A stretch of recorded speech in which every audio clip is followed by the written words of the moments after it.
Hello and welcome to the Overland Journal podcast. I am your host, Scott Brady, and I am here with my co-host, Matt Scott. What are we going to talk about today, Matt? So today we're talking about something really important, maybe some stuff that you guys are going to disagree with. We're talking about the 10 commandments of modifying your Overland vehicle. Now, the key thing there is Overland. We're talking about vehicles that are being modified for travel as their, as their main purpose, right? I mean, exactly. Yeah, people oftentimes think that that overlanding is recreational four-wheeling. There's certainly some fun you can have while overlanding, doing recreational four-wheeling things, but overlanding is vehicle-based travel, whereas four-wheeling is recreational sport. It's just important to understand the distinction and that we're not really building vehicles across the Rubicon. If that's what you want to do, that's great, but the Rubicon tends to not be a destination for travel. It tends to be a destination for recreational sport. Yeah, just rent a Jeep if you want to do the Rubicon. I guess the old quote that the jack of all trades is a master of none, right? Totally. We're specifically going to be talking about vehicles for travel, lightly modified vehicles that are essentially built to be durable and a little bit more refined, because you're going to be spending a lot of time in these things. And we want them to be simple because we don't want the vehicle to be a distraction from the experience. We also don't want to spend a bunch of money on the vehicle either. We talked about this in a previous podcast, but we always want to make sure that we're spending less money on the vehicle than we are on the travel itself. So when you go down through your expenses at the end of the year, if you spent 4 times more on the truck than you did on any of your travels, it might be worth reconsidering. Well, maybe I'm just into building vehicles and that's my hobby, and that's okay. I'm not saying that there's anything wrong with that. But if your goal is to really be a traveler, if your goal is to really be an overlander, make sure that delta is different, where you're spending more money on fuel and going interesting places and getting access to that one remote museum or paying that border crossing fee. Make sure that you're spending money on travel more so than you're spending on the vehicle. Invest into yourself, right? And that can manifest itself in a bunch of different ways. Let's say you only have a week of vacation. Well, spend the $2,000 that you were gonna, put into a lift kit or whatever it may be, and take unpaid leave. Find a new career. Teach yourself skills. Whatever it is, right? If the goal is travel, I think that has to maintain. That has to maintain priority. So, and this article that we're talking about has been on Expedition Portal for years, and we recently updated it, and that's what Matt and I are talking about today. It's called the 10 Commandments of modifying your overland vehicle, and it's really important to know that the title is intentionally aggressive. It sounds like we're trying to tell you how to do things, and that's not the case. It's more of a way of gaining people's attention to be mindful about how they modify their vehicles. So these aren't commandments. You can do whatever you want, obviously, with your own truck. These are the things that Matt and I have learned, many of them the hard way, by doing things. Do you remember my first Jeep when I started working for Overland Journal? I remember my first Jeep, which was totally overloaded and problematic. I remember, I put a 289 V8 into a 1953 M38A1. No wonder it ended up being a total disaster. 10 years ago, I thought the measure of a good vehicle is how much stuff was bolted onto it. And I quickly learned that the measure of a good vehicle is kind of almost how stock it is, right? Yeah. I mean, look at where it's been. Where it's been, right? I'm more concerned with properly aligned geometry on my suspension than I am the height of it. Yeah, for sure. I look at like AEV, for example. I think AEV does a really good job of kind of getting into this first commandment, as we're calling them, is that complexity is the enemy, right?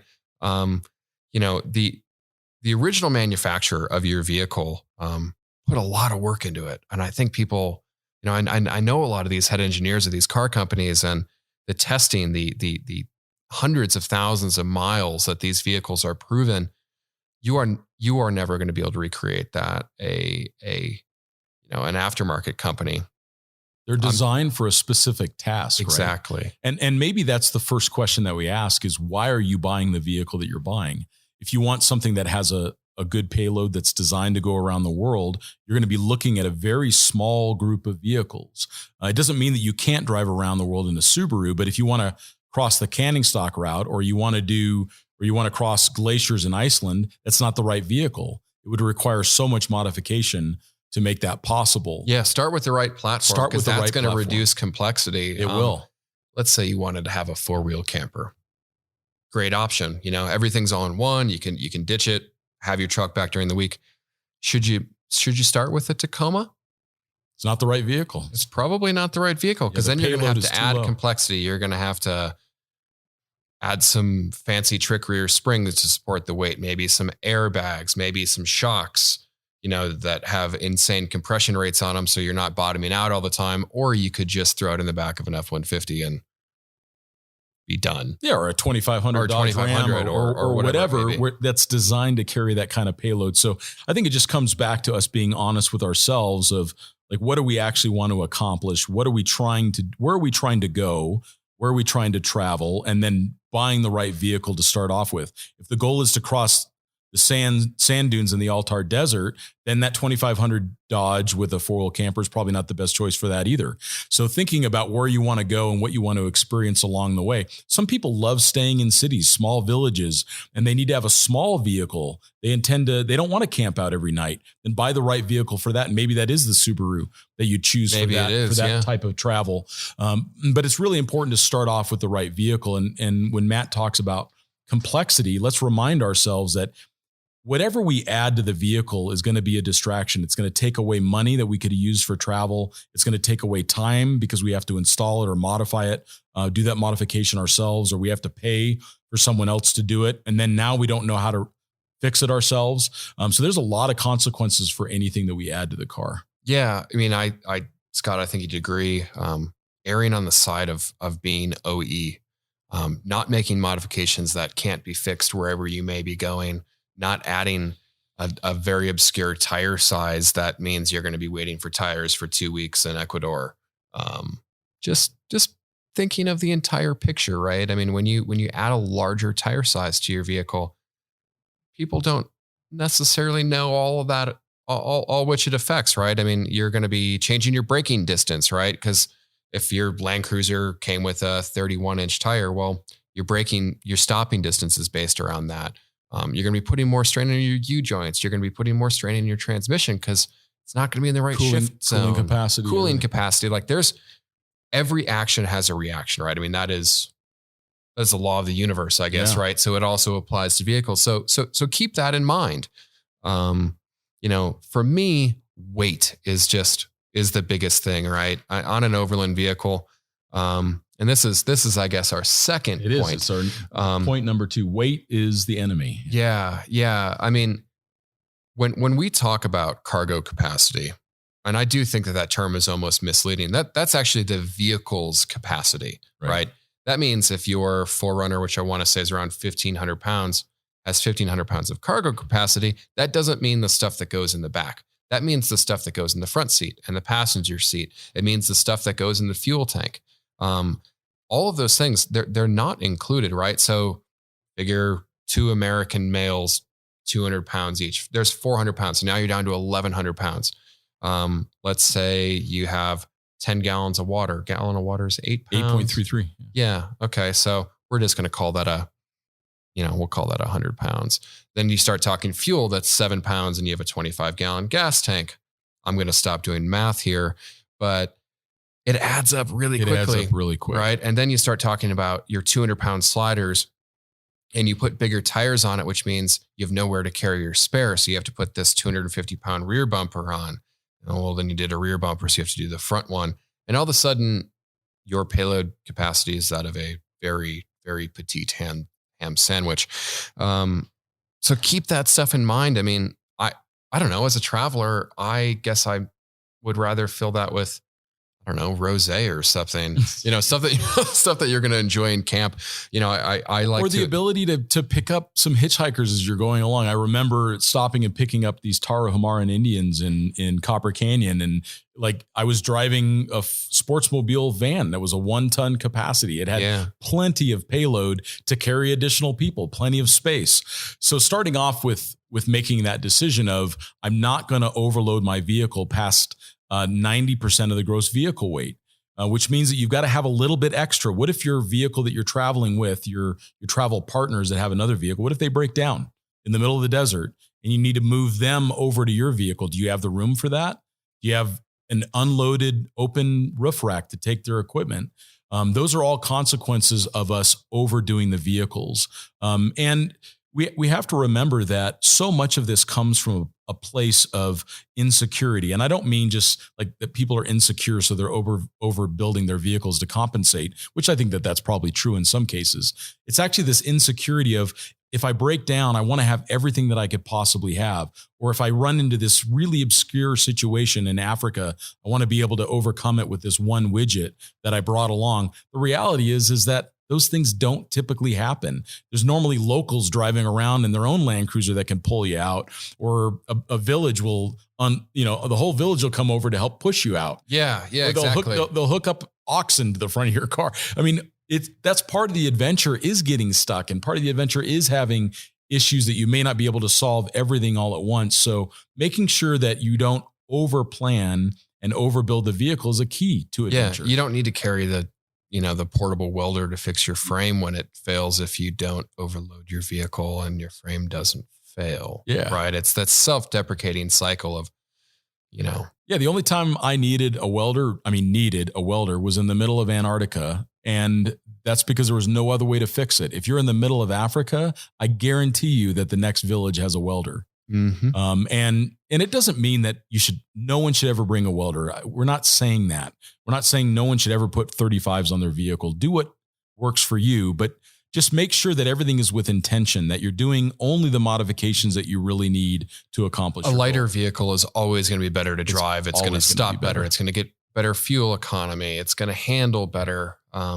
Just be considerate of where you are investing that weight, right? And I think Matt and I, one of the things that we've benefited most from is the fact that we've traveled off of motorcycles. Yeah. I didn't change my whole outlook on vehicle weight and payload and what I actually needed to bring along with me until I had a motorcycle. Until I traveled across South America on a motorcycle. I didn't have a winch with me. Yep. I didn't have a recovery kit. I had a very small toolkit. I had essentially all of the stuff on my motorcycle could fit in the front passenger seat of the vehicle that I drive every day. I had nothing with me. And you know what? I was able to go through Peru and Colombia and Ecuador and all these other countries without a problem. You just don't need that much stuff. And I think for those that maybe are dealing with this stuff addiction or this too many modification addiction, take a trip in a stock vehicle or take a trip on a motorcycle. Rent a car and fly somewhere. Yeah, exactly. And see how it is to travel with nothing or almost nothing. I think you'll find it pretty liberating. Yeah. I mean, I don't know. Stuff kind of weighs you down. It does, literally and figuratively.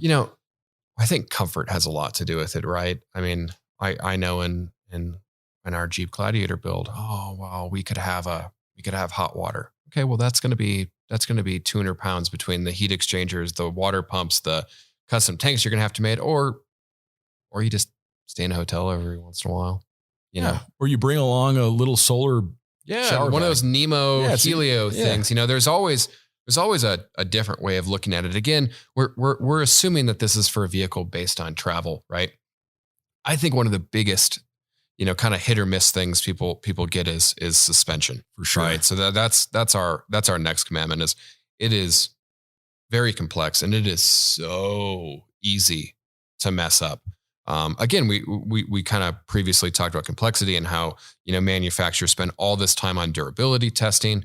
Well, a lot of that testing it's related to the suspension. A vehicle is bad if it doesn't handle good. So again, taking some of that OE knowledge and being mindful and respectful of it, I guess is. And understanding that there's a tolerance. So a great example for this, and it's probably the best one to lead off with, is an independent front suspension. The amount of total travel cannot be changed typically without significant modifications. So there is a total amount of up travel and there's a total amount of down travel. When people lift an IFS truck, what they're doing is they're robbing down travel to gain up travel and also to gain additional ground clearance. So it's really important to recognize that you're not actually improving the total suspension stroke of the vehicle. You're just robbing Peter to pay Paul. Yeah. And that comes with real consequences. It comes with The ability, if you lift it too much, you can't bring it back into alignment. And then you have toe issues and you have tire wear issues and you have camber issues as a result of that. So understanding the vehicle that you buy and what is the tolerance that it has for a suspension lift. Even the Arctic trucks that we used to cross Greenland and Antarctica, they only had a couple inches of suspension lift. The rest was accomplished by a lot of body trimming, because even the Arctic truck guys recognize that once you get those CV axles at a specific angle, they fail, especially with a 44-inch tire. So understand what the limits are of your particular vehicle. And typically I have found if I keep the lift between 30 and 50 millimeters, maybe with a Jeep Wrangler, you can get away with a little more. Maybe with a full-size truck, you can get away with a little bit more if you're on a solid axle vehicle. But I typically like around 50 millimeters of total increased lift. That allows for a slightly larger tire. It allows for a little more ground clearance that makes clearing technical obstacles easier. That's what I've got on my Mercedes G-Class, 50 millimeters. Everything's all within factory spec. It drives great anymore. It drives great down the road. Yeah. It's a complicated thing. I mean, long travel and overlanding right now, whatever overland has become, long travel is really popular. I love a good go fast truck. I like going fast. It's very fun, but it has such a small place, I guess, when it comes to actually traveling. I don't want to service Heim joints, and also what's the rush? Yeah. Aren't you on vacation? What's rush? We're not saying that these things are bad. Yeah. We're not saying that they're bad products or anything, but just like, do you actually need it? I mean, if what you're trying to do is you're trying to camp and tackle really technical trails, that's four-wheeling, I guess. Yeah. We're gonna make that call. Do you need the triple bypass King shocks? No. Hey, listen, need versus wants. I want those. I have them on my truck, but I also recognize that when I eventually drive this thing to South America, or we're actually talking about driving across Russia, that means I have to find a place in Mongolia to rebuild my shocks. If I would have put a Bilstein 5100 or some kind of OE quality shock in there, I could invest that time into experiences. And yeah, for sure.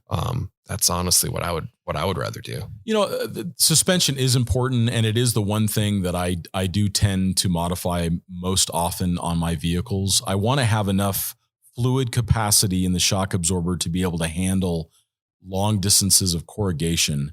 So that is something to be mindful of. It doesn't mean that you need triple bypass. It doesn't mean that you need long travel, but you should be aware of the diameter of the shock itself. How much fluid capacity does it have?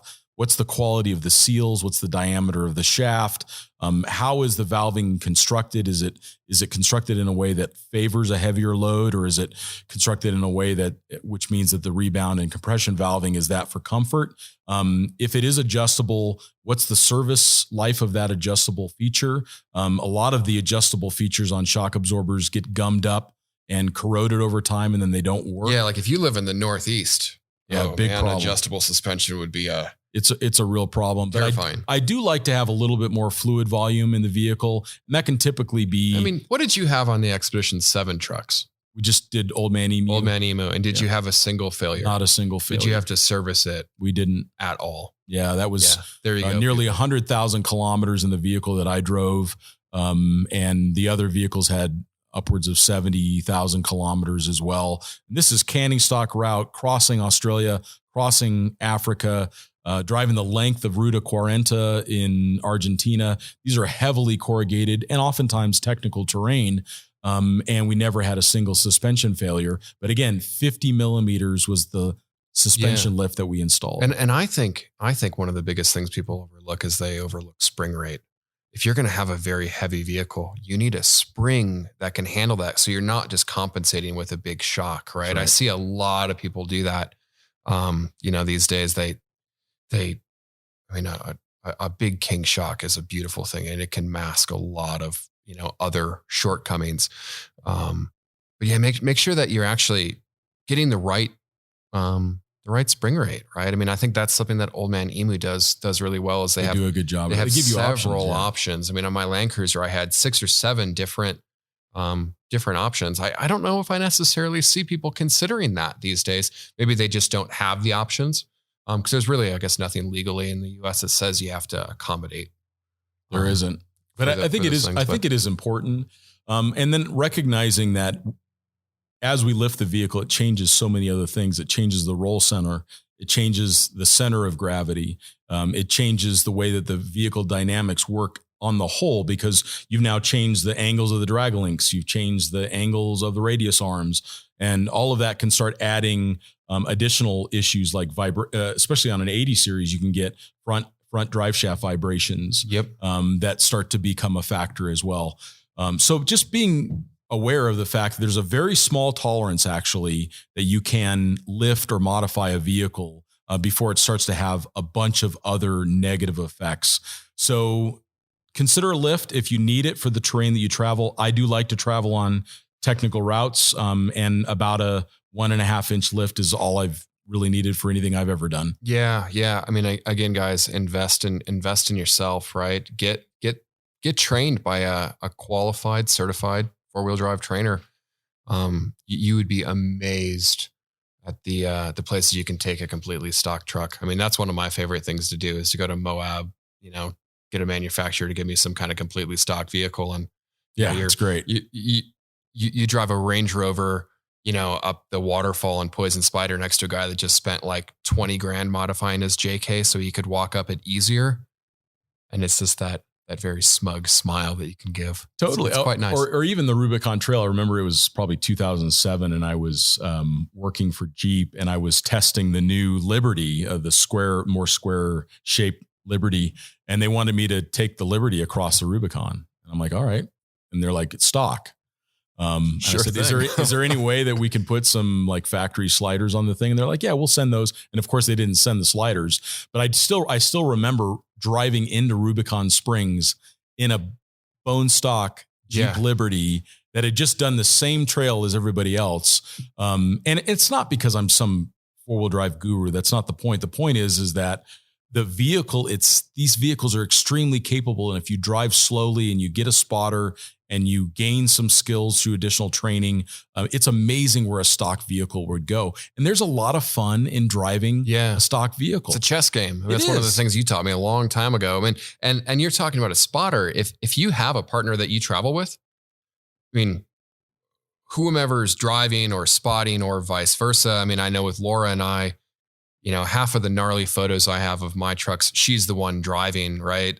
Make sure that everybody in the vehicle knows how to spot, that everybody knows how to drive, because I will take a stock or poorly modified vehicle and a great spotter over a bad spotter and a JK on 40s or something, right? I mean, absolutely. We were just on the Rubicon in stock Gladiators with the Jeep team maybe a month or two ago now. And, it's an interesting perspective to do a trail in a stock vehicle and then to get off the trail and you have keyboard warriors telling you that your 37s aren't enough. And I'm like, you guys are going down like the Mojave Road. It's fun. Like you're going to Alabama hills and posing for photos. Like you don't need any of this stuff. You don't. Again, tell me you want it. And I'm not going to say anything, but tell me you need something. And there's probably a reason you don't. Yeah. So, there's always going to be a reason you don't. Yeah. Because there's always someone who's done it in a way less capable vehicle. Yeah. I don't know. That gets me off more than the check writing does. So yeah. And I mean, how many times have we been in some remote place in Africa where you think you're totally hardcore, you're in low range in your G-Wagon, and then here comes a bunch of locals pushing a Toyota Tercel up the hill. I drove the majority of the Paris-Dakar course in Morocco in a rented Dacia Logan. There you go. That's like a Czech designed Moroccan built Toyota Corolla. It wasn't that good, but it did it. And I had the experience. And if I spent the entire time, trying to modify trucks or save up enough money to have this item to go do this thing, just go do it. Yeah. But just go do it. Yeah. Keeping the engine stock. All right. Yeah. So we're at number 4 on the list. And this one tends to be the most contentious because people love horsepower. In fact, there's a couple things that we've recognized through the years that people love. People love power. They love things that transform like a roof tent. They love that. And because it's also like a tree fort at the same time. Oh, so yeah. It's pretty amazing the things that are like harken right back to our childhood. Like what I really want is a tree fort on my vehicle. It's pretty funny, but I'm failing to see the problem. Yeah. Keeping the vehicle stock is really key. It doesn't mean don't change anything. Like, so for example, famous motorcycle, Kawasaki KLR 650, probably one of the most commonly used motorcycles to ride around the world. And there is an issue with the engine that needs to be addressed. It's called the doohickey mod. You go in there, you remove this factory plastic chain tensioner and you replace it with something more robust, and then you never need to replace it again. So it doesn't mean that there aren't things that need to be modified on your motor potentially, but it's really important that you do it only when absolutely necessary. If someone says, "Oh, my vehicle's underpowered," it usually means your vehicle is overloaded. Or if you say your vehicle is underpowered, it may need to have a gearing change, or you just bought the wrong car for the application that you need. If you live in Leadville, Colorado, you need a specific kind of vehicle. You want something with forced induction. That's right. Trust me. Yeah. You want a supercharger, you want a turbocharger, you want something that addresses an environmental consideration. But for the most part, keeping the engine stock is critical, because if you need to get it serviced somewhere, the only chance you've got, if you got that triple bypass super ECU with a double turbocharger, like how in the world do you get that fixed in the middle of nowhere? The answer is you don't. Yeah. Right. Now you've done a couple things to your 80. Tell me about what you did. Yeah. So, I wanted to do some things, right? So Land Cruiser 1HDT engine that's in my 80 factory fitted. I want to say from the factory, it ran 6 to 8 pounds of boost. Very, very modest. Now that motor would run forever and ever on that, but the same block, the same head. And there's probably a few small changes in a Yanmar marine diesel engine, for example. That same engine runs at 24 PSI constant, right? Like marine engines run at a certain RPM. That's what they're designed for. That's great. So I ended up, looking to Australia where they've, they have data of thousands of these things being sold. And I put an aftermarket turbocharger on it. Now it's the same style of turbo, the same size of turbo that it came with. I want to say it's a CT26 Toyota turbo. But when that engine was designed in the late 80s as something that came out in, very, very early 90s, the technologies available to them are drastically different than the ones that were available today. So we're talking, it has a different, it's a billet spinny fidget wheel in the middle that supposedly creates more boost. And we ended up doing a top mount intercooler from a company called HPD as well. It wasn't just made in a factory in China or something. It was made in Australia. It's very good intercooler. And that turbo is from G Turbo. And that transformed the vehicle. Now, I walked into that knowing this is this is going to, decrease the longevity of this engine. But I went through things like bottom end bearings. I made sure that the valves were in spec. I made sure to replace all the seals. I replaced all the associated seals on the intake because I knew I'd be running a higher boost. If you have a balloon that's only used to being blown up so much over time, and then you put an extra 10 pounds of pressure in it, maybe it pops. So, keep it stock. Make sure it's serviceable, I guess, is the big thing. Yeah, I think that's right? the key, really, because if you did have that turbo go out on you in South Africa, you could go to a Toyota dealership and order a replacement stock turbo. It could just drop right in, right? And you could drop my intercooler had no modifications to the vehicle. I took off the crossover pipe, put this thing on. I have the parts sitting at home. It's easy. It's great. And an intercooler it's not a mechanical device. I mean, it's just. Yeah, it was a holistic thing. I mean, I could have not put the intercooler on that particular vehicle, but then my intake temperatures would be higher. My exhaust gas temperatures were higher. For sure. You just have to know what you're doing.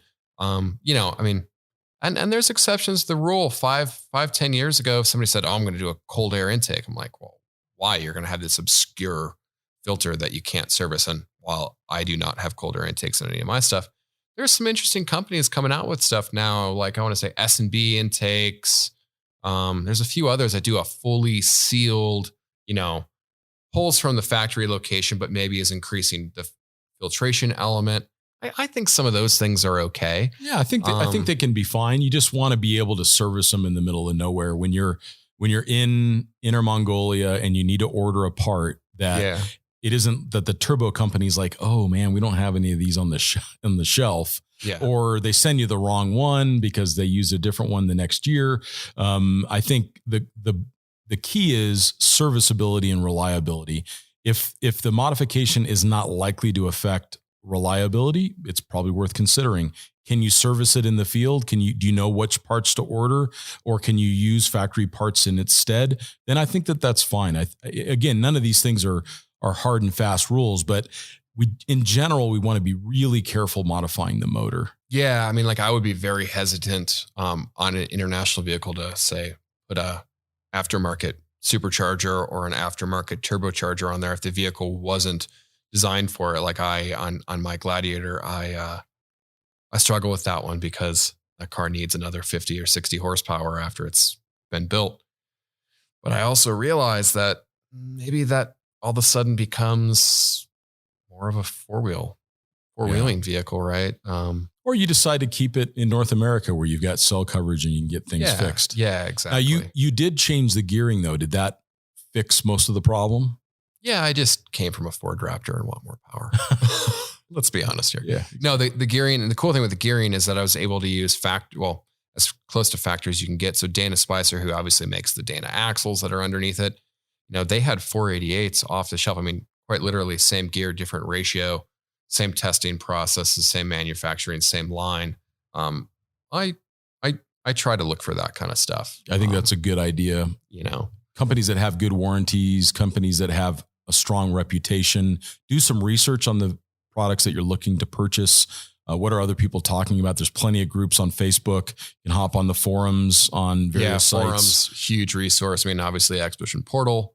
But then the vehicle specific forums and groups are. Yeah, that makes a huge difference in making sure that you're not diving into an issue. What do we got for number 5 here, Matt? We got isolate and minimize all electrical modifications. Yeah, I think the things that actually scare me most on when I'm shooting a custom vehicle feature or just shooting the breeze with somebody at a trade show is the inevitable bird's nest of wiring that takes place.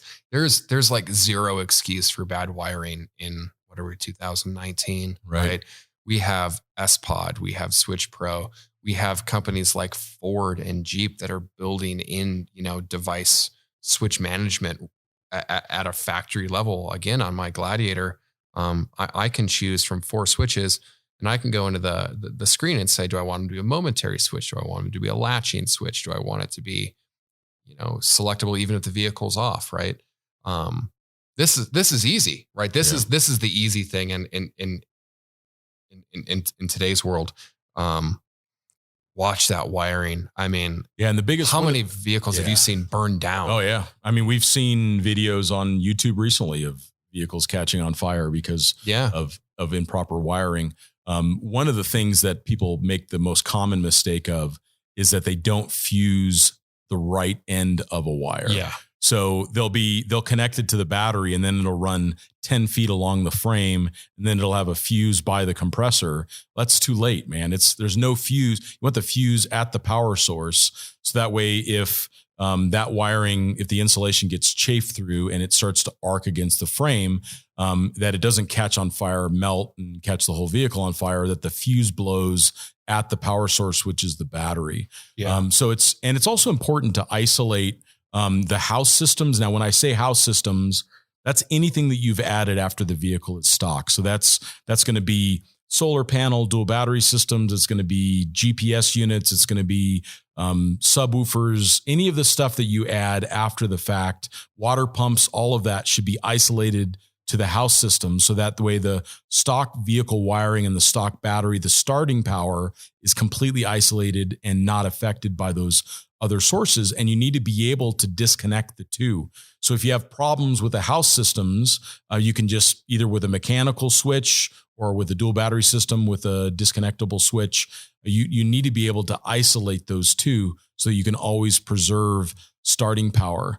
So I think fusing is really critical. Making sure that you isolate the house systems are really critical. And I think the last thing that's often overlooked is plan this stuff out from the beginning. It doesn't mean that you need to buy everything right off the bat, but plan it out from the beginning. Yeah. Sit down with somebody who's knowledgeable about vehicle wiring and think about all of the systems that you might want to put on the vehicle and plan from that from the very start. So that way you have the right number of positions on a fuse block. Yep. So that way you have, when you run wiring through the firewall, that you do it all at the same time. Even if that wire is not connected to the fuse block and it's terminated in some type of insulation, but run all of that wiring at the start. So that way you're not putting wiring on top of wiring on top of wiring. It's all loomed properly. It's all protected, properly isolated from hot sources like the exhaust or a turbo in the engine compartment. It's shocking the amount of wires that I see just laying on top of an engine in people's aftermarket installations. So plan that stuff from the very beginning. So that way, when your systems grow and they become slightly more complex, that you've already considered that from the start. Yeah.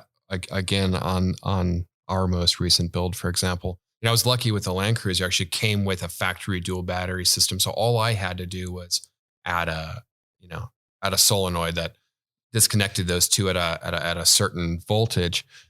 With the Gladiator, I ran one single, I want to say it was about a 4 gauge or 8 gauge wire, ran that all the way back to the AT Summit that's on the back. It immediately got I ended up not fusing it. I ended up going with a high amperage circuit breaker. Now what I really like about that, and I want to say that's from Blue Sea Systems, who also made the fuse block. If the vehicle's sitting for a while, right, I know that all of my factory wiring is fine, right? Again, companies spend a lot of time on this. They don't want vehicles burning down. I literally press a button and the entire, that house system is isolated, right? And doesn't have any drain in the battery. It's easy. It's also a nice way to reset things. Just spend time on wiring.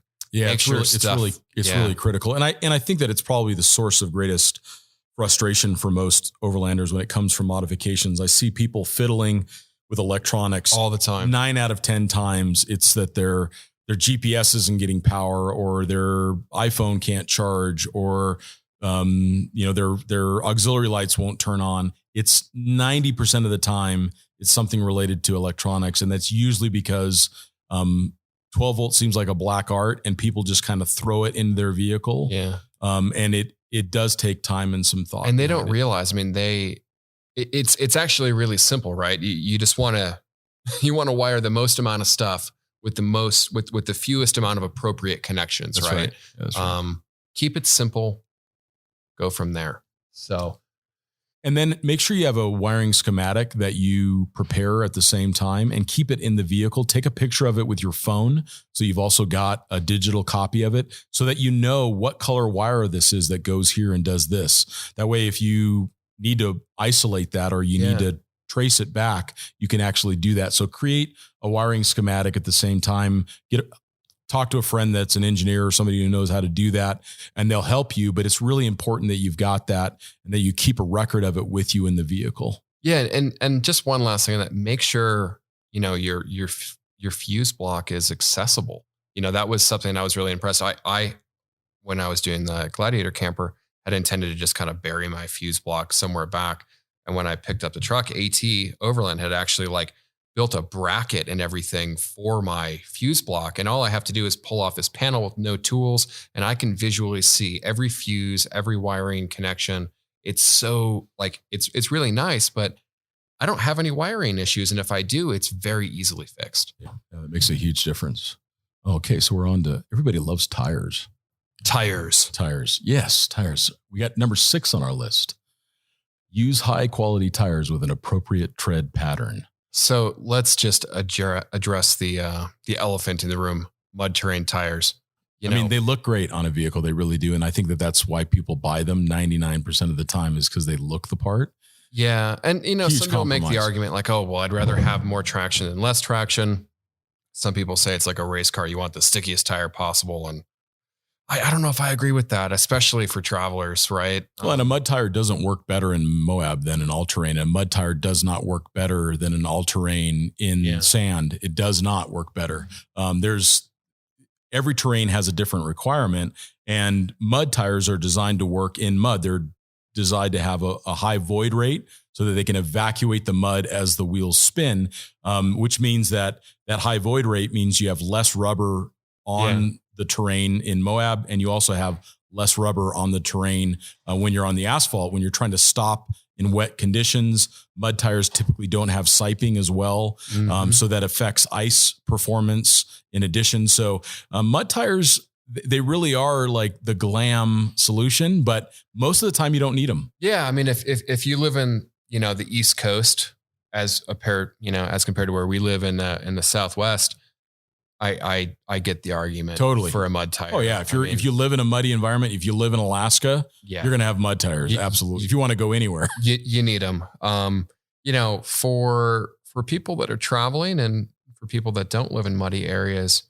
I haven't owned a set of mud tires since I left miserable muddy places. That's Illinois, but some of these new all-terrain tires, like I'm a big fan of the Falcon Wild Peaks. That's, I guess what came on the Gladiator stock. You know, they're quiet, they're snowflake rated. I think that's a big thing. That's a big thing for me. You know, having recently moved from Colorado, there's a lot of times where the passes are restricted if you don't have winter tires. Oregon and Washington, a lot of those places, and you are not going to find a snowflake rated mud terrain tire. I mean, they are super sketchy in the winter. I remember the Trek Discovery that Land Rover lent us for quite a while. I remember having that thing slightly off camber and, you know, typical rain, slush base with snow on top. And man, you had like see-through on that tire, which I'm sure was great for mud. But in the snow, oh my God, that was... Yeah, it was not a fun experience to be in.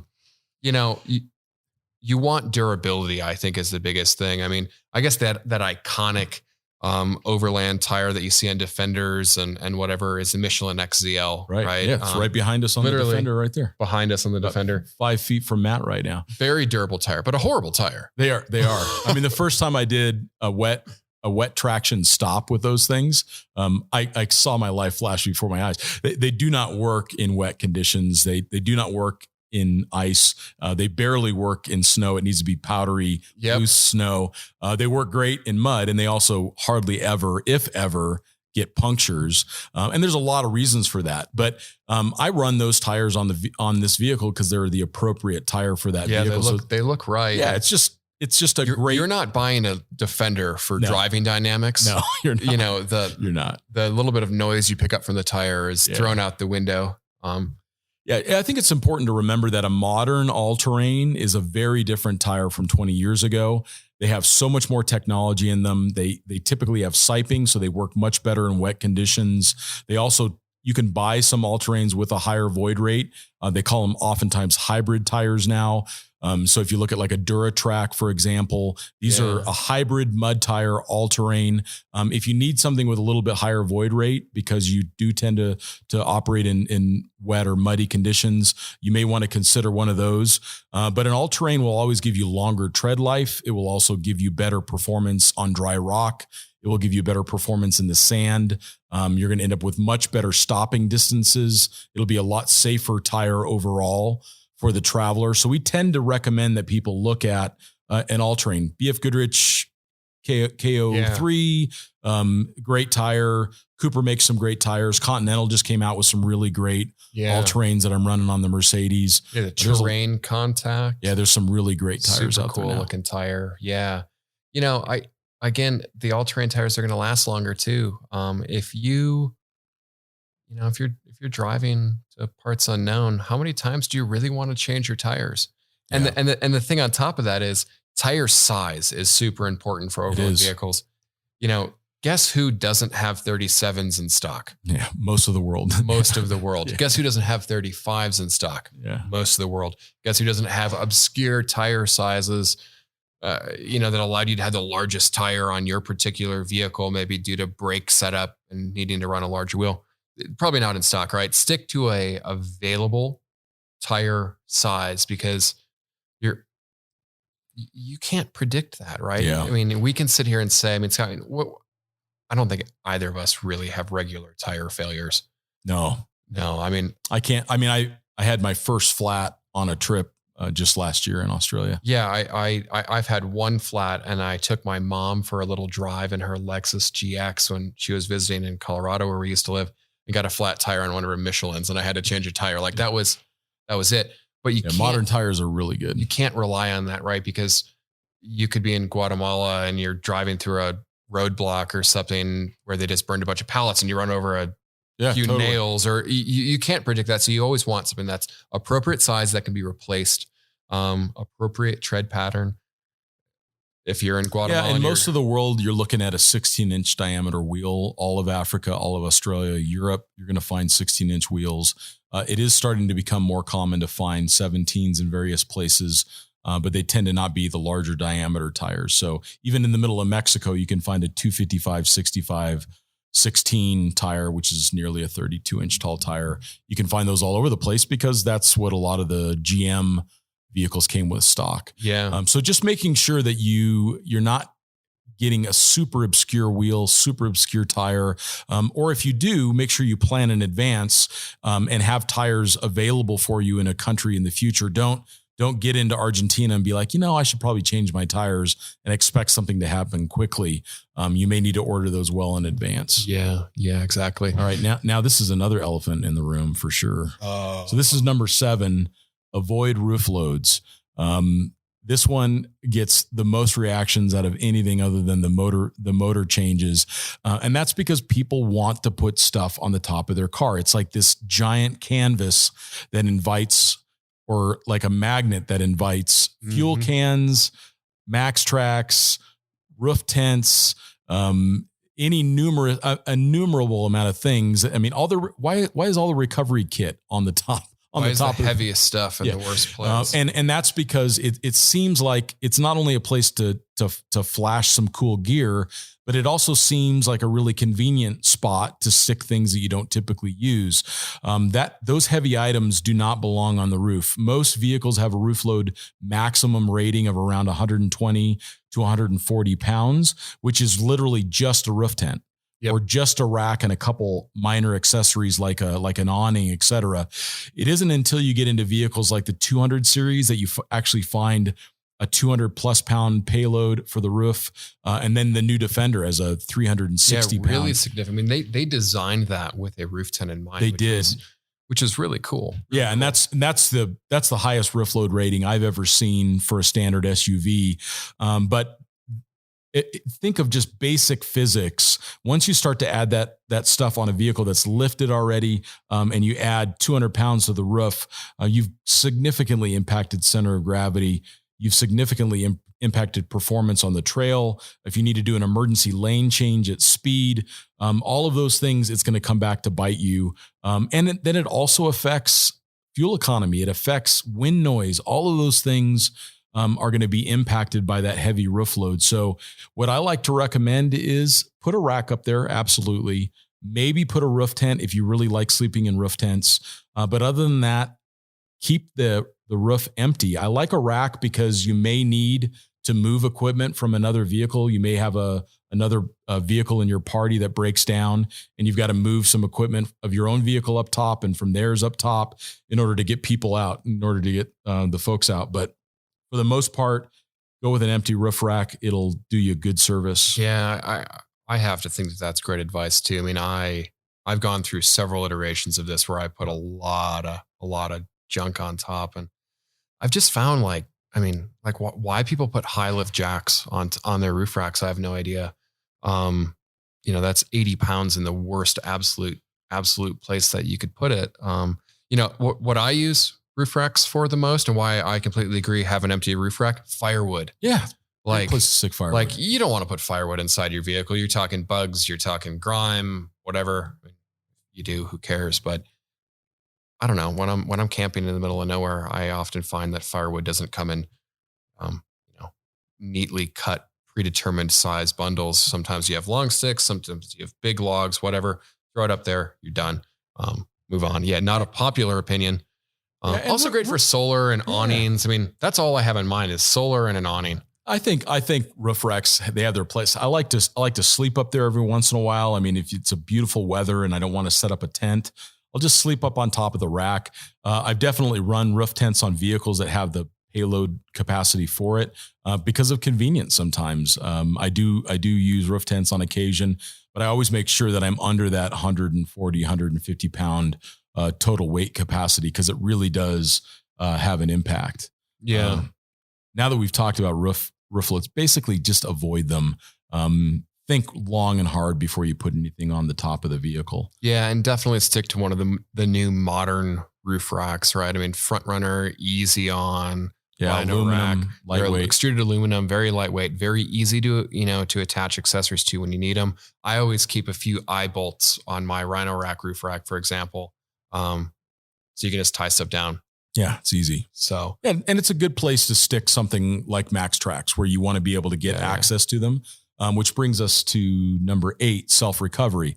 So one of the things that is a reality of keeping our vehicles near stock or more stock and less modified is there's a chance we're going to get stuck more often, Definitely. Which I actually think is a bonus. I enjoy it when I get stuck. It makes for great stories. I hate it, but then I enjoy it. Yeah. And you learn something new every time. You learn something about the people you travel with.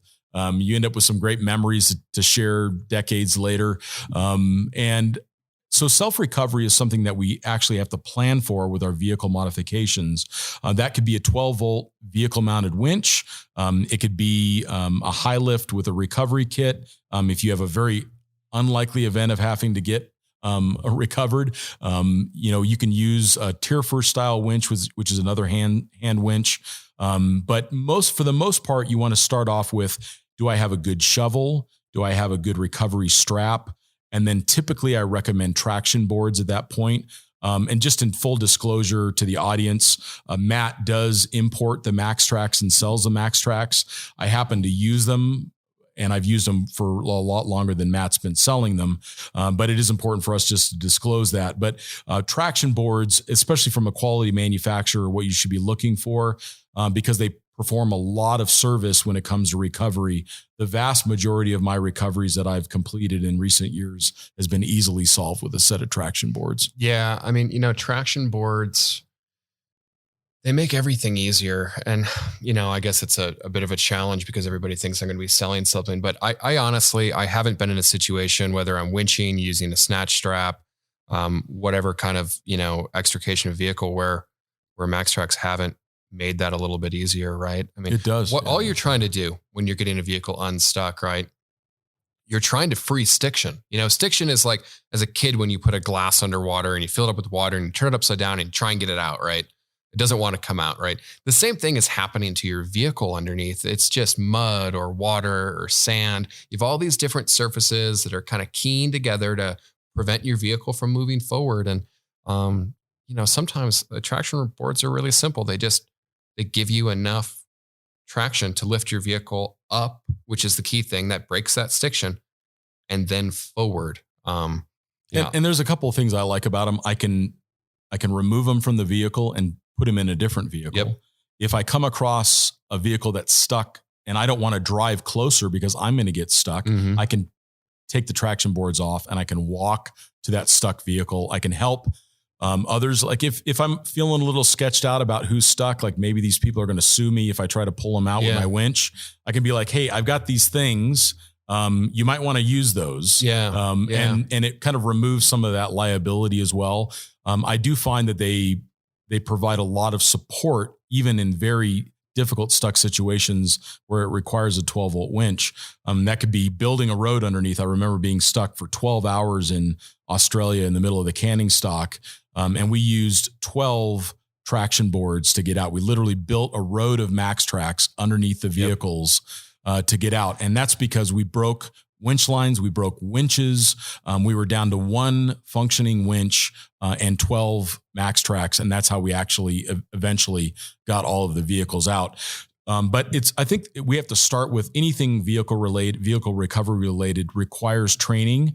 Training is not something you have to necessarily pay for. Find your local club, find another overlander with a lot of experience, somebody that you trust, and have them start to teach you those skills.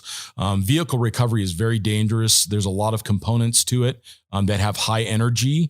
It can be the 9,000 pounds that that winch can pull, or it can be significantly more than that if you're doing a vehicle-to-vehicle recovery using a kinetic energy recovery strap, or a recovery rope. All of those things have a lot of energy and dynamics to them, and they require training. Yeah. So again, we talked about this in the beginning, but make sure that you seek out a great trainer.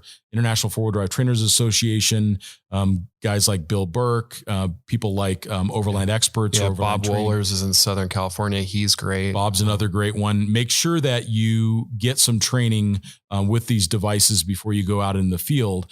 Because remember, we're trying to make the vehicles light and simple, which means that they're not always going to have all of the gadgets that makes it less likely that you get stuck.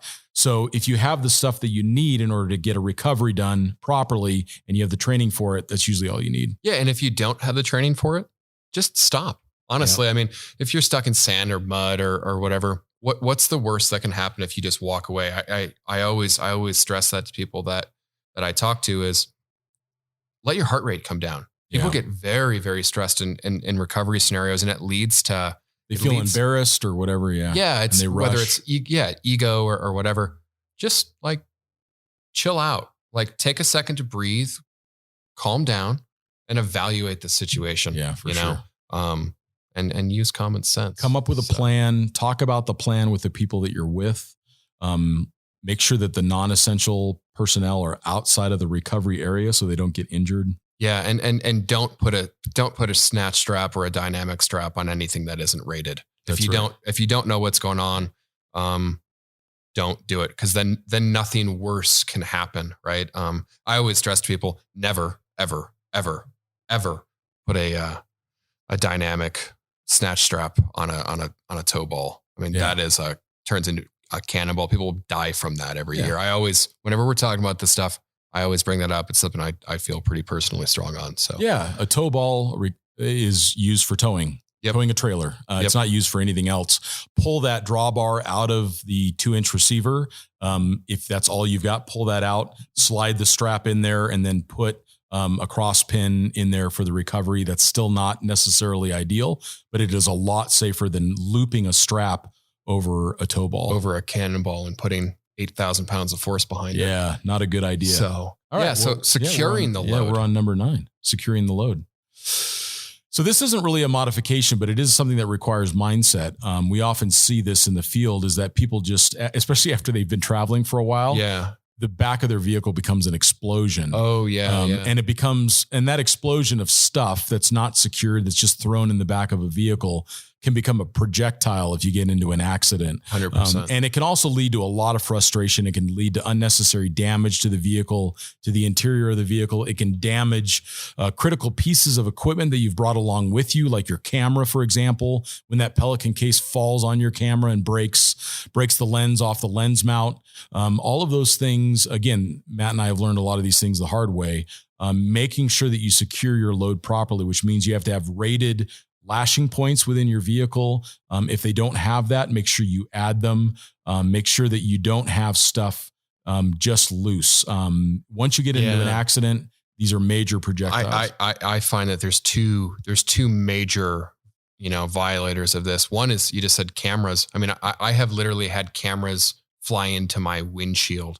That would hurt if you all of a sudden were doing 70 mile an hour and stopped, right? And also, people for some reason throw like these bow shackles, D-ring shackles, in little stretchy pockets that are in their back seat or somewhere. That doesn't contain that. I mean, that becomes a missile I mean, I've seen photos and I've talked to people that have had that stuff go through windshields. Sure. Right.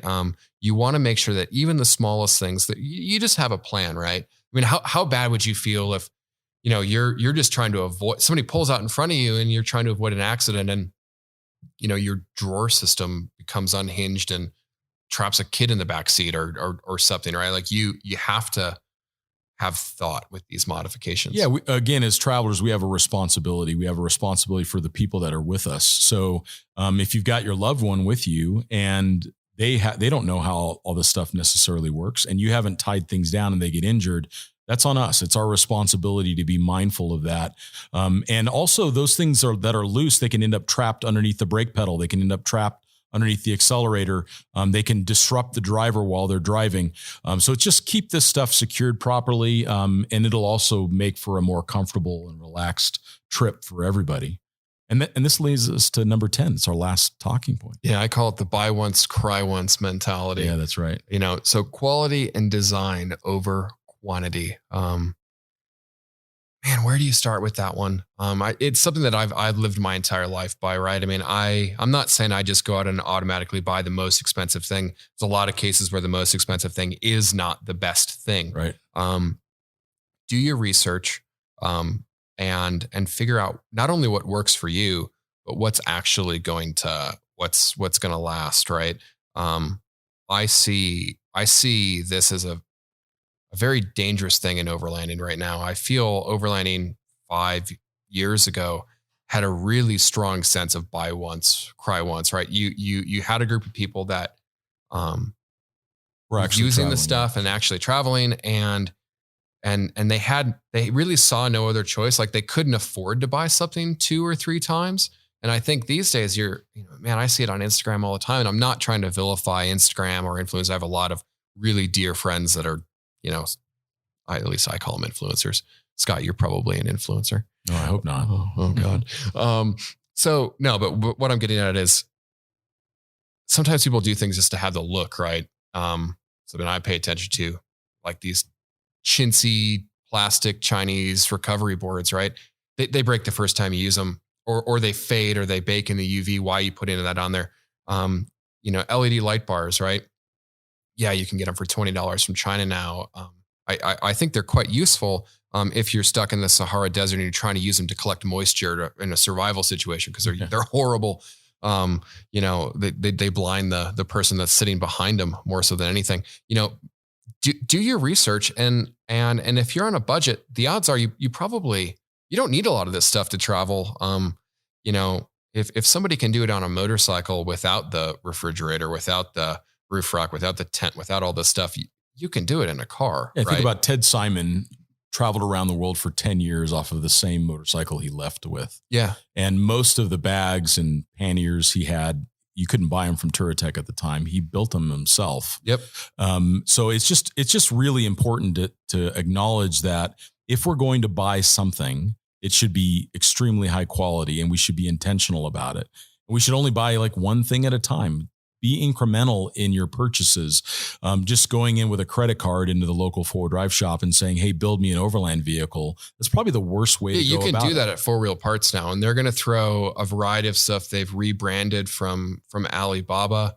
And I'm not going to say that it's going to fail, but a lot of times those things do fail, and they result in disappointment. And if you think about a North American overlander, we're lucky if we have 2 weeks off a year. Yeah. So if we're on our 1-2 week trip down to Baja, and half of the stuff that we bought that's cheap or that's not reliable or that's not durable fails, it takes away from that experience, and they end up in the garbage bin. And maybe we could have gone 3 weeks if we hadn't bought any of it. Yeah. So I think to summarize, and it really brings it all back to modify as minimal as possible. Be very intentional about the things that you do change.